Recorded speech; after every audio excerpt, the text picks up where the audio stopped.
Life, it's Zebra, Emma here. This week I've been thinking about, even though things have been really hard recently, I'm really proud of how everybody has worked together, helped each other out to get the job done. And I found a story all about being kind and helpful and how we can work together. And it's called The Selfish Crocodile.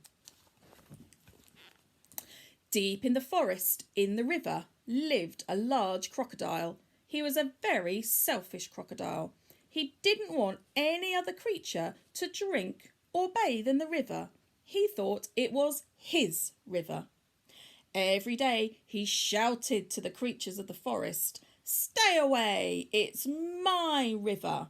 If you come in my river, I'll eat you all." Gosh, that's not very kind, is it? So there were no fish, no tadpoles, no frogs, no crabs, no crayfish in the river.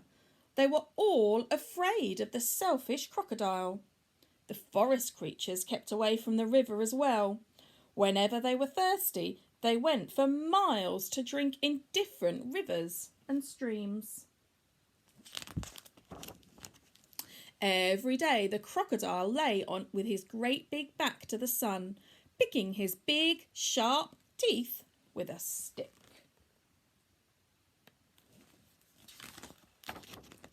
But early one morning, the forest was awakened by a loud groaning sound. Something was in terrible pain. The creatures thought that it was an animal caught by the crocodile. But as the sun came out brightly, they saw that it was the crocodile who was in pain. He was lying on his big back, holding his swollen jaw, and he was crying real tears. The creatures drew closer, but not too close. Some of them felt sorry for the crocodile. "What's the matter with him?" asked a deer. "I don't know," said a squirrel. "Maybe he's going to die," chirped a bird. "If that happens, will it be safe to go in the river?" grunted a wild pig. The animals thought about this. They hung from branches, they hung from vines, they buzzed in the air, and they shook their heads as they watched the great big crocodile in pain. No animal tried to help. Suddenly, a little mouse appeared, sniffing the air. He ran along the crocodile's tail, then onto his tummy. The other creatures stared.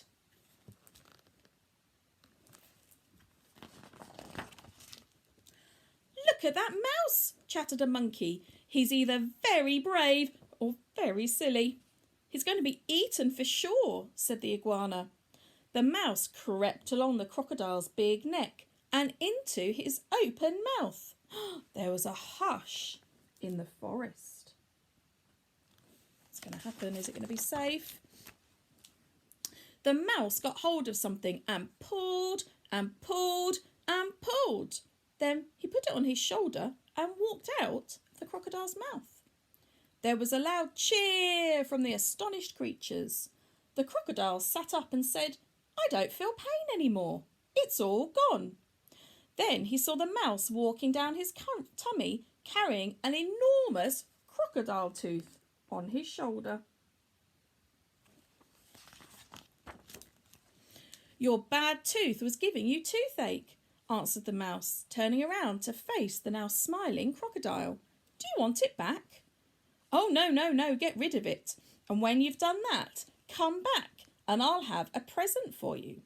The mouse went and buried the bad tooth under a tree, and when he returned, the crocodile had a nice, juicy nut waiting for him.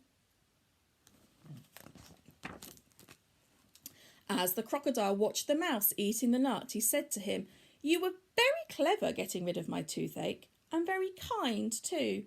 I'm so grateful. But what shall I do if my toothache comes back?" "Don't worry, I'll help you take care of your teeth," answered the mouse, nibbling. Soon the crocodile and the mouse were best of friends. And one day, The crocodile sent all the animals an invitation. Please come to drink and bathe in the river. I won't hurt you. The river belongs to us all, he said. The creatures weren't afraid to drink and bathe in the river any more. Although the crocodile was sometimes snappy, they grew to love him, and soon the river was full of fish and tadpoles and crabs and crayfish. The end. So even though the crocodile wasn't being a very good friend, the mouse was really kind and worked hard together with the crocodile to help him out, and they made a good team. How have you helped somebody out this week? See you soon. Bye.